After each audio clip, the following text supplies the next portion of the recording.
So we've been looking at the Ten Commandments, and this commandment is particularly one that I'm passionate about because I grew up in the church. Both me and my brother, my dad became a Christian when we were kids, and they went into ministry as well. And so the reason why I'm passionate about this is because my brother still doesn't follow Jesus. I left as well. And we both left for the same reasons. I came back. We both left for the same reason, and that was because of people, how the church treated us, how the church treated my dad, who was, he has depression. My mum has depression. My brother's bipolar, and my dad was told at one church that he is still on medication because he doesn't have enough faith, and so he went off that medication. And because some of the people on the leadership said that he didn't have enough faith and he shouldn't be on that medication, and he went off that medication, and he now knows why people commit suicide. He was in that darker place, and so he came to the conclusion that actually I need this medication. This medication is my healing because I have a chemical imbalance. And how people treated me and my brother, young kids coming in with bare feet, hats, scragginess, and sometimes hungover, playing drums. And my dad used to think, well, at least they're still here. But you see, there was always gossip. There was still all these people around that were not giving life with their words. And so this has a big play in obviously why I came back. I couldn't see God through all that, because obviously, how do we get to know God? How do we get to know Jesus? It's through other people. It's through our experiences through other people. So the third, I'm up to number 3 commandment. The third commandment is, so do not misuse the Lord's name, or do not take the Lord's name in vain. So you shall not misuse the name of the Lord of your God, for the Lord will not hold anyone guiltless and misuse his name. So the way I was taught this when I was growing up was a way to stop me from using bad language. Oh my gosh. But, instead of gosh, we say, oh my God. Or if I stub my toe, I'm like, oh, Jesus. So my parents or people around me, my Sunday school teacher or primary school teacher, when I wasn't kicked out, taught us that, we don't use language like that because it says it in the commandments. Do not misuse or take the Lord's God's name in vain. And so I got taught this. And so again, it came from a place of trying to, I guess, control on how people interact, how people act, and that kind of stuff, instead of a place of giving back and grace to God for what He's done. So we teach it as a commandment of language. There's 2 words. Well, there's a word in here that we're going to look at. I asked Ian a question just before, what his name means, and Ian was like, "Oh, I'm not sure." It was something to do with a God. What did you say? God's gracious or something like that. Does anyone know what their name means? Alan, cheerful. How about that? Cheerful. Anyone else? Yeah. Queen of Truth. Whoo! Maybe you should be given some sermons. Queen of Truth. Yeah. A white wave. A white wave. How about that? I like that. That's pretty. Yeah, Jeff. Good looking. How about that? So my name is Matthew Paul William Herring. Matthew means a gift from God. Paul is small. William is conqueror. And Herring is, our ancestors were fishermen. And ironically, being Swedish, herring is a Swedish delicacy. So I am a gift from God, and I conquer small things. So another question is, whose parents, or if you are a parent, did you name your kids because you liked it? It's because of it's a family name, or because of the meaning? Family name? Yeah. So do you name it because of the meaning? Yeah. Who else? Yeah. Peter? Yeah. So Yes, yeah. So yours is a family name. Yeah, Alan. Just because you liked it. Yeah. Same with my name, just because we liked it. We named our daughter Aria, which in Māori means deep pool. In Hebrew it means lioness, and in Italian it is the start of an opera. It is the score at the start of an opera, an aria. And so we named her Aria because of the meaning. Now, a lot of times when we name someone, we name it because we like it, or it's a family name or something like that. And so the word name here in the passage where it says, "You shall not misuse the name of the Lord your God." So here we're getting the assumption that God has a name. Now, by the way, the word God is an English word, and the English language didn't exist when this passage was written and when the Ten Commandments were given. And so by that logic raises the question that actually, can you actually use God's name in vain if it's not actually a biblical word? just ponder that. So the word name in Hebrew is Shem, S-E-M with a macron above the E, Shem. It's pronounced Shem. And so the word Shem or name doesn't just mean the thing you call someone. So it's not a noun.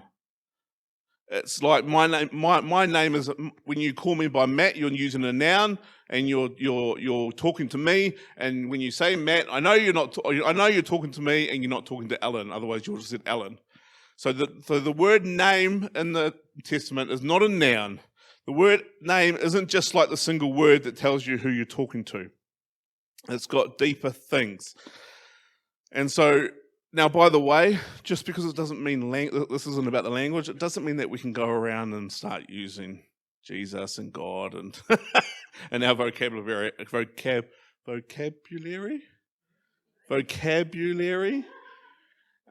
it has. I was talking to Alan before the meeting actually, and we're talking about that and how we hear, people use Jesus Christ or use God in different ways. And I find it funny how all these people that don't believe in this God, don't believe in Jesus, still use the name on the tip of their tongue. I find it quite fascinating. And so, we can get angry at that, or we can actually say, well, at least they're saying it, aren't they? So the word Shem, it means essence. So the name Matt, at its essence, means a gift from God. So at one point of time, for someone, I'm going to be a gift from God. They're going to see me as a gift from God. And so another word that is often translated from this is reputation. So don't misuse the Lord's name. Don't misuse the Lord's essence. Don't misuse the Lord's reputation. So when we replace name with those two words, the whole commandment takes on this whole different way of thinking. In Exodus 19, there is a prologue, prequel, as you will, to the Ten Commandments, and it says this in verse 3, chapter 19. Then Moses went up to God, and the Lord called to him from the mountain and said, "This is what you are to say to the descendants of Jacob, and what you are to tell the people of Israel. You yourselves have seen what I did to Egypt, and how I carried you on eagle's wings and brought you to myself. Now, if you obey me fully and keep my covenant, then out of all the nations you will be my treasured possession. Although the whole earth is mine, you will be for me a kingdom of priests, a holy nation. These are the words you are to speak to the Israelites." And then we get the Ten Commandments. So we often have this perception that in the Old Testament, God liked the people of Israel and often didn't care about the other people. That is not true. See, he is aware of the whole earth, he says, and he interacts with the whole earth. But he says to the Israelites, "You will be my priests." So what does a priest do? What do I do as a job? What does Ian do as a job, as a ministry as such? What do we do? Sorry? We preach the message? Yeah, what else? The role of a priest back then was in a world is to show the rest of the world, like you, what this God is like. That's basically what a priest did back then, is to show what God is like. So it doesn't matter what God they believed in. If there was a priest for this God, for that God, for other gods, for another God, all they were there to do was to show people to the God and show what the God is like. So when he says, you will be my priests, he's asking them to show everyone in the world what God is like. Now, there was a reason why he put them in the land of Israel, was because up the top we have wood, down in Egypt we have gold, and over in India we have all the spices. And so there was a thoroughfare, a main trunk line. So like the harbour bridge, you take the harbour bridge, the only one way to go, well, there was anyway before, there's only one way to get to the North Shore. Okay, there was only one way to get to Egypt, only one way to get to Europe, only one way to get over to Asia, was through Israel. So he put them in there because they are to be a priest of all nations. They were supposed to interact with the world differently. And so this God says to all the people, you are a kingdom of priests, which means you are, when you interact with the rest of the world, your job is to show the rest of the world what I am like. That's what a priest does.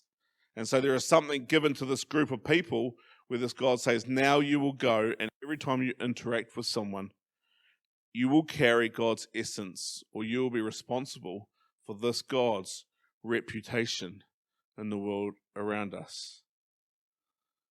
There's a famous singer called Bono. Who knows who Bono is? You too. Who knows who Dalai Lama is? They have both been quoted as saying, I like Jesus. I am a huge fan of Jesus, but I am not a fan of his followers. Both of them have said that. As I said, my brother's still not a follower. Yes, I came back into the fold, but we left wasn't because of Jesus.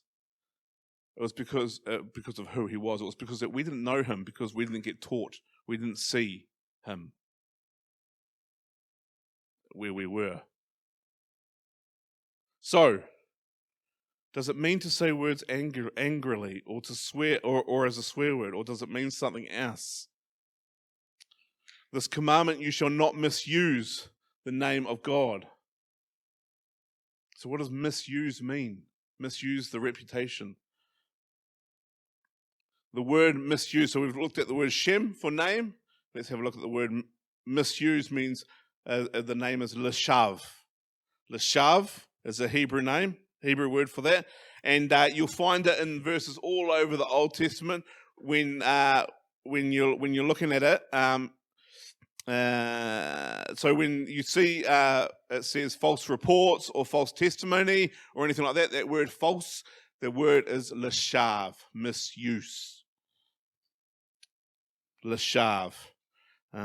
Sometimes we say, don't make the essence of this empty. That's another word, empty. Leshav, empty or misuse or false.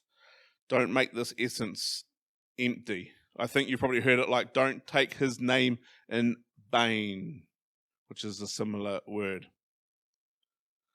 So what that is actually saying is to take something and use it for some kind of emptiness. My favorite one, when I was looking at commentaries, is this. Is a phrase for unreality. Unreality. So there's this idea that God has a name, and this God has an essence. This God has a reputation. This God, and there's a way of interacting with this God's reputation that brings more reality, or it can bring unreality. It can bring a good reputation, or it can bring emptiness. See, this is huge. Essentially, this has to do with how you interact with the rest of the world. As a follower of God, as a follower of Jesus, a priest of God. Now, you can't sit here and say, but I'm not a priest. I haven't been ordained. This is Matt's job. This is Ian's job. No, I'm sorry, because in the New Testament it says we are, yes, all priests. We are a priesthood of believers. And so we all have to carry that mantle. Jeremiah chapter 7. This is a man named Jeremiah who showed up a long time after the Ten Commandments. And he says this is what the Lord Almighty, the God of Israel says, reform your ways and your actions, and I will let you live in this place. Do not trust in deceptive words and say, this is the temple of the Lord, the temple of the Lord, the temple of the Lord. Now, just to think, you know how it repeats that? Just a little bit of a history lesson, and our school lesson here, how it repeats words sometimes, or how it says holy, holy, holy. There was no such things as punctuation marks back then. So when it says holy, holy, holy, or this is the temple, this is the temple, this is the temple, what it's saying is that this is really important. There's it. So you know how in Revelation it says holy, holy, holy is the Lord God Almighty? It's actually not saying holy, holy, holy. It's saying holy. It's this. Sorry if you got a fright. But that's what's happening. So they're repeating it because they're emphasizing it. Same with this. This is the temple of the Lord, the temple of the Lord, the temple of the Lord. He's yelling it. He's emphasizing it. So if you really change your ways and your actions and deal with each other justly, if you do not oppress the foreigner, the fatherless, or the widow, and do not shed innocent blood in this place, and if you do not follow other gods to your own harm, then I will let you live in this place in the land I gave your ancestors forever and ever. But look, you are trusting in deceptive words that are worthless. Again, the word worthless has been translated from lashav. Your deceptive words are misused. Your deceptive words are empty. It is lashav. So he is saying you go into the temple and you use all these words, but it turns out your words are lashav because what are you doing? There's no wonder why Jesus went after the Pharisees. Told off the Pharisees time and time again, challenged the Pharisees because they were saying one thing, but they were misrepresenting God. They were taking his name, his essence in vain. When you find somebody, if somebody has come from another place seeking shelter, give them shelter. If someone has no father, has no family, has no source of support, offer them support. Offer them kindness, warmth, or comfort. If someone is in your midst, don't do violence, whether it's verbally or physically, just because we can, just because it's in our power to do so. Otherwise, we are using God's Shem for Lashav. You are misusing God's reputation. This isn't just about saying OMG or stubbing our foot and saying, oh, Jesus Christ. It's not about that, although we shouldn't do that. This is about something deeper. If you have ever been yelled at by someone handing out pamphlets on the street, if someone has ever shared something on Facebook, like hate or something like that, and then says, oh, these are good people, these aren't good people, and then quotes the Bible, it just makes it hard for the rest of us who are trying to love. How are people in the... Yeah.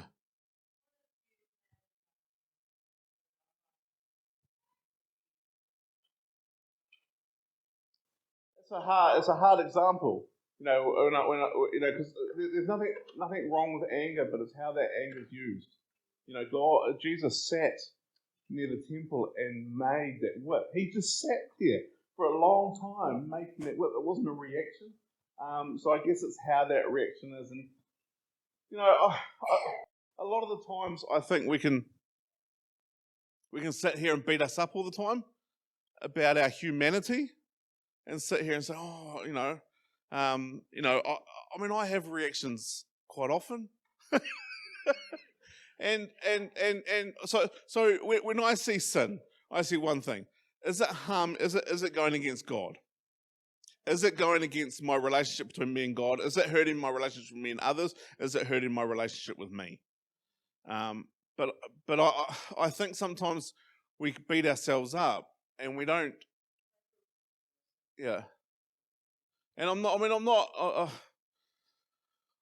to say, is it a sin or is it not? I don't know, the reaction or anything like that. But I think, is the way we interact with people, if it's a reaction or not, is that misrepresenting God? Yeah, yeah, and a lot of the times, we can say, "Oh, you're being hypocritical." I think we're all hypocritical, aren't we? At a certain extent, because we're humans. And I think, I'm not going to sit here and say, "Oh, we've got to live like this." We've got to strive for that, and we may not ever get to that point until we enter the glory of God, and we're like, and we're sitting here going, "Oh, I did this, I did this, I did this," and God's going to say, "Actually, I don't see you. I see Jesus because of who you are." And that's the benefit of the cross, is that the cross is not to make us feel guilty. This is not to make any of us feel guilty, because He's already forgiven us. He's forgiven me for the next time I mess up, and so it's not to make us feel guilty. So please don't feel guilty. We're humans. Yeah. And we tell them off. Yeah. And so sometimes that guilt might just be the Holy Spirit just giving you a poke in the thing, saying, yeah, and giving us a poke in the ribs, saying, "Come on, Matt, that was next time, do change that reaction or something like that." But we just don't sit in that shame, because that's unhealthy. It's you. Okay, I feel a little bit guilty. Maybe that's my conscience saying that was a wrong reaction. Next time I'm going to catch myself before I have that reaction. I'm going to react better, but I'm not going to sit in shame, because that's not healthy. Otherwise, we start to beat ourselves up, and this becomes a rules-based thing. It's not a rules-based thing. It's a God died on the cross for you. God loves you so much that He created you to be you, and I'm going to try and live the best I can to thank Him for that. Was that all right? Yeah. Sometimes we can't change ourselves. There's the Serenity Prayer where I work. We accept the things that we cannot change, and we change we change the things that we can. And the only thing I can change is me. I can't change anyone else, and I can just love them. If they're causing me harm, I can still love them at an arm's length. I don't need to go anywhere near them. I'm like, "Actually, you're bad for me, because when you're here, I'm reacting to some crazy way. So I'm going to keep you over there. I'm going to love you. I'm going to pray for you, but I can't have you in my life." And that's all right. That's perfectly fine, because sometimes it's about making sure that we're right. Yeah. Yeah. So thank you. Yeah. Exactly. Yep. Yeah. Because this is really hard when it comes to situations like that and our reactions. And I know that if I'm having a bad week or something, my reactions, I get real irritable, and because my go-to emotion is anger. Our go-to emotions are either anger or sadness. My wife, she calls herself a crier, but that's not a bad thing. But my go-to is anger, and so my warning light is that irritability. And I find if I'm getting irritable at my family, you know how kids play out for their parents.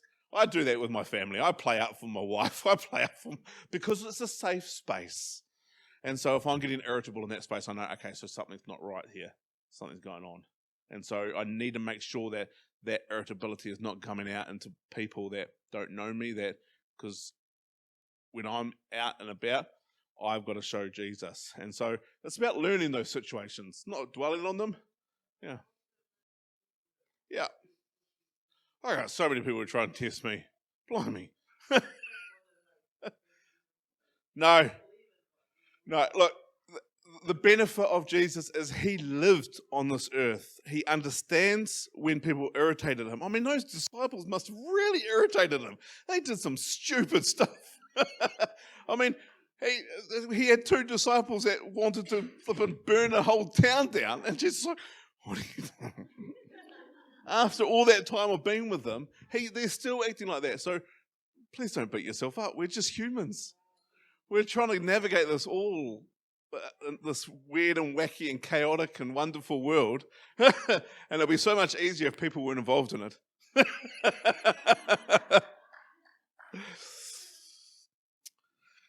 So if you've ever been in conversation with someone and that person started to say some angry things, some dark things, some hostile things, and then use Bible verses to back up those things, and you had this deep sense inside that something's not right, That's because somewhere deep in our soul we have this idea.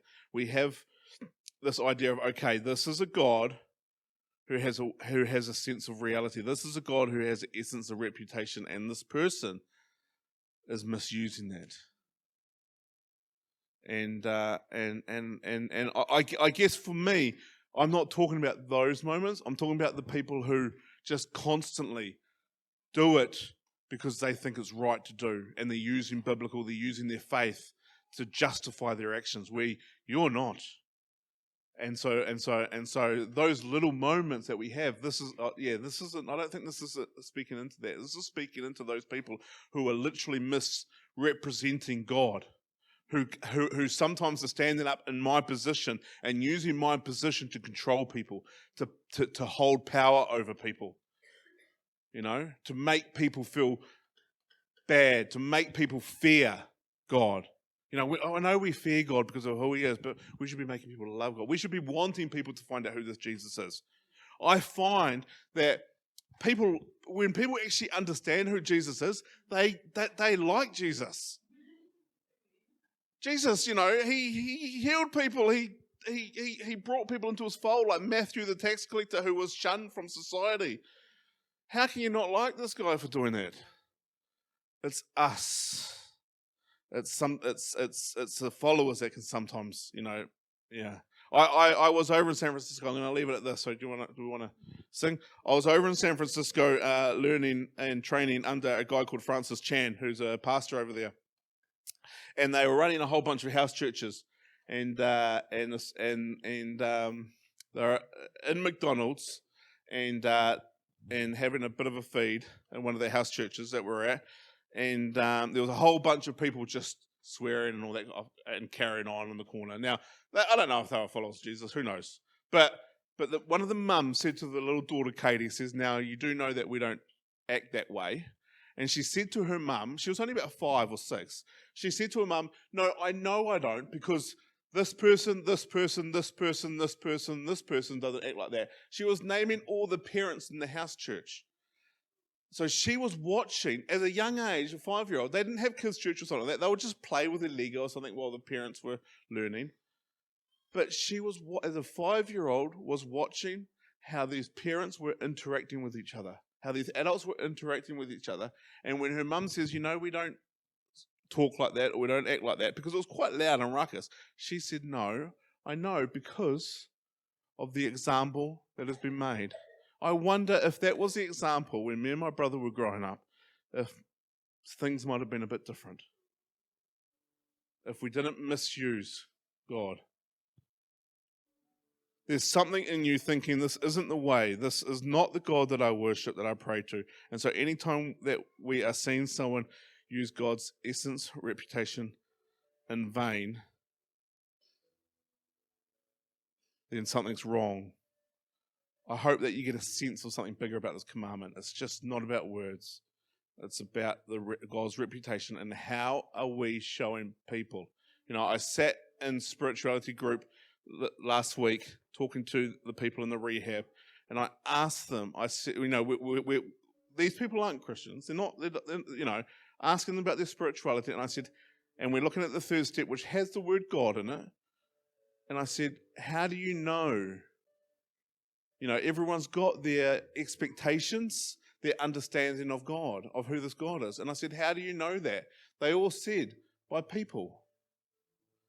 And the amount of times where I'm in discussion with some people at the rehab saying, you need to deconstruct that view because that view's wrong. Because you've been taught it wrong. You need to deconstruct that view of God. You need to fire that God and get a new one. Because what you have been taught, what you have been shown, is not true. The reputation has been misused. Is that all right? Yeah. So have a think. How am I representing God in my day to day? How am I, how am I going to learn just to get a little bit better? Or what is it? Or how am I representing God to my family, to my kids? Even though we may sit here and go to church, I know lots of people that have come through, youth that have come through that, their parents sit here at church and sometimes they go away and they're a different person afterwards. How are we misusing God's reputation, or how are we honoring that? Yeah? Cool.